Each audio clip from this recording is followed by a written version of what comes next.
What's up, everybody? This is Conversations with the Dreamer with your host, Ryan, the Ryan O'Neill.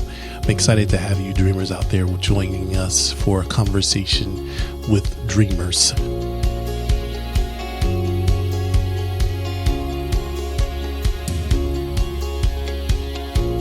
Welcome to the Conversations with the Dreamer, and this is your host, Ryan O'Neill. I'm excited about today's guest. He is a designer extraordinaire. I have had the privilege to have him to design something for me, as well as actually attend a dinner party he had at his house on last week. He's an extraordinary guy, exquisite. He is not just a interior designer, but he's also a fashion designer. And he's up and coming here from the North Carolina area. Welcome, Gearld Omar. That was amazing. Remind me to write you a check for that, because that was well earned. You don't have to write a check. You can do a Square. Square, Venmo, PayPal you. All the three. All three.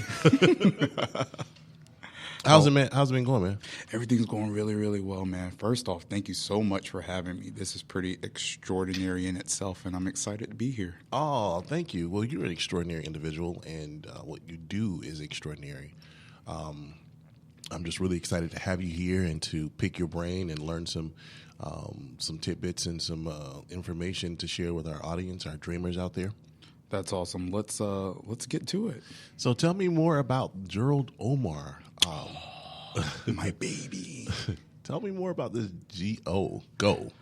So Gearld Omar is a design firm that I have. God blessed me to be in a particular situation to where word of mouth became a full-blown career. What started as something that I was just doing for friends and family just kept growing, and it kept growing to the extent of where it took on a life form of its own, and it has been an extraordinary ride. I often sit back and just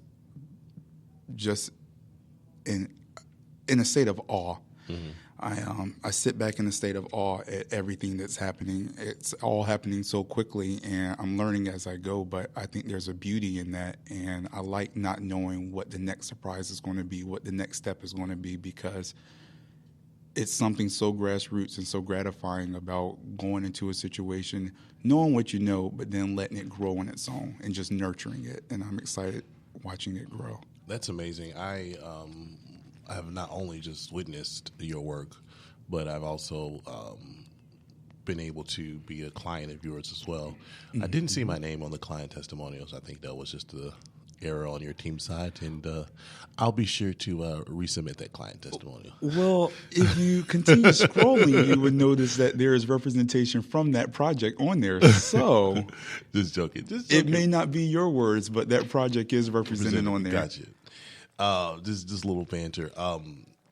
I remember when we first became friends and blossomed and things like that. You were a project manager, and you seemed pretty comfortable in your career. Mm-hmm. The change you had just made, you fell in love with your job, and I knew you did interior designs by going to events or going to your home, mm-hmm. and I'd kind of pick your brain. What do you think about this? And yada yada yada, and you would give great advice, but that was then, and now you're full-time into doing this. Tell us about that journey, and how did you end up here? Like, you're booked all the time, literally. I mean, you've got installs, you've got shows, you've got something you're doing, and you're literally booked all the time. Yeah. So how did you go from project manager to where you are today? So project management kind of happened. It wasn't something that I necessarily started out wanting to do. I kind of found myself there, and I found myself there with an excellent company.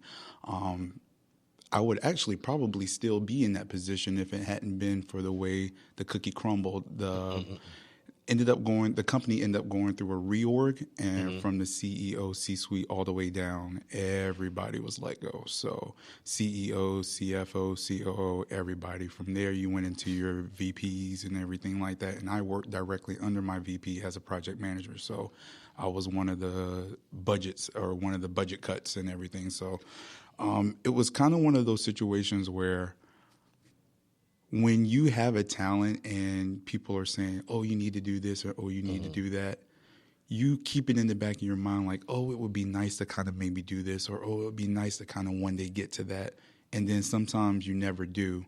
But every now and again, God has a really amazing way of making you do what you need to do. And I truly feel like I'm existing right now in this moment in what I'm supposed to do. I was fortunate enough in that same week that the layoff happened, I picked right back up with another company in project management, but that wasn't my focus at that point. I was no longer focused on making project management my main source of income. Great pay, great salary, and all of that good stuff. But it was that situation that taught me you can have all the education in the world, and you can have all of the experience in the world based off in multiple positions you may have held. But ultimately, what can you do with the gifts God's blessed you with when everything else fails and there's no other options? And that was something I got the opportunity to think through within that week's time of being dropped from one company to being picked up from another. And it helped me kind of develop a plan and the will to want to do that plan, to know that if indeed I found myself here again, I would be okay based off on what I can do with the two hands God's blessed me with. Awesome. That's pretty dope. I mean, I kind of have the similar story, and so I think Creator God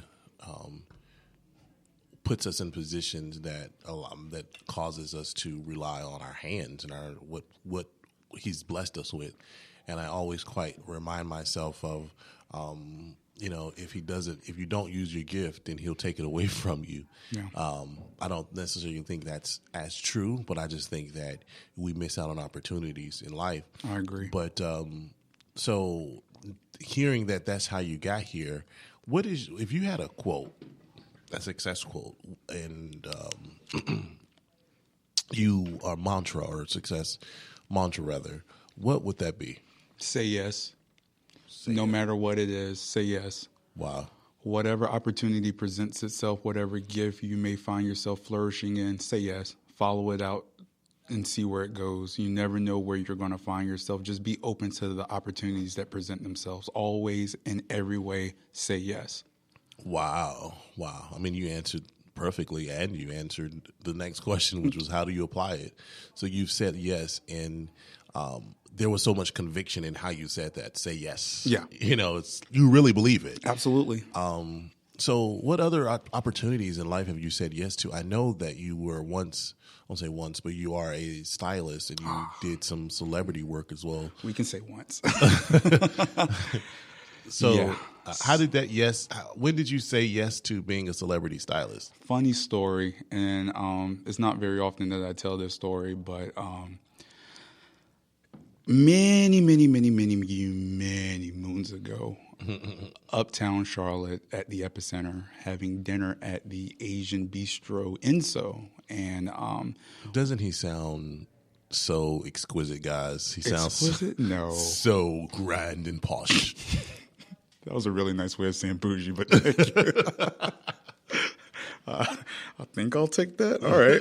But anywho, yeah, so we were having a dinner for a friend that was in town, and we were sitting in our own little area and just in conversation and everything like that. And a guy walks by with somebody else behind him, and one of my friends was like, I think that's Anthony Hamilton.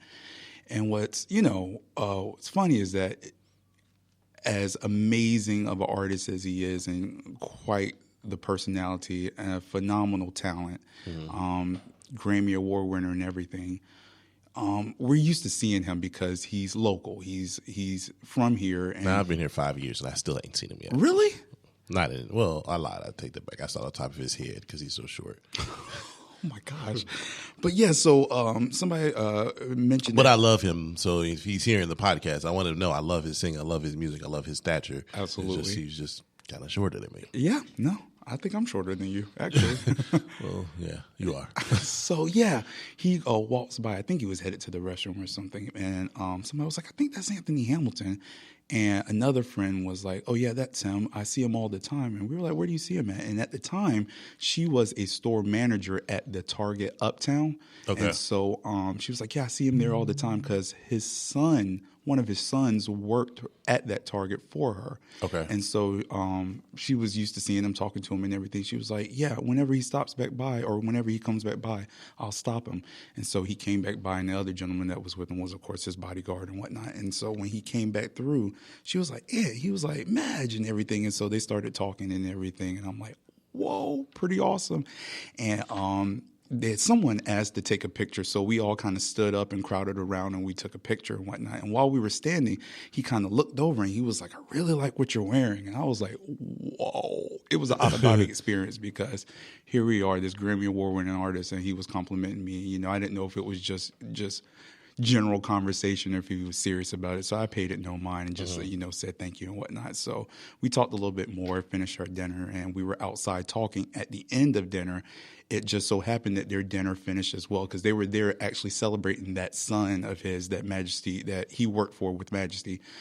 It was his birthday, so they were there celebrating his birthday. And so we were all outside talking and everything in a big group. And he looked over again. He was like, man, I really like what you're wearing. He was like, who put that together for you? And so in that moment, I was thinking, like, this has got to be some type of joke, because what do you mean who put that together for you? But you also got to remember, in his world and where he comes from, there are people that put stuff together for you. There's handlers and everything, because he's so busy. He's constantly working that, he needs those extra set of hands to help him out there. And so I was like, I put this together myself, got dressed for the event and whatnot. He was like, what inspired you to put this fabric together with this and this cloth and this color and these shoes and this, that, and the other? And so I kind of walked him through the outfit and whatnot. He was so impressed or whatever. And so conversation continues.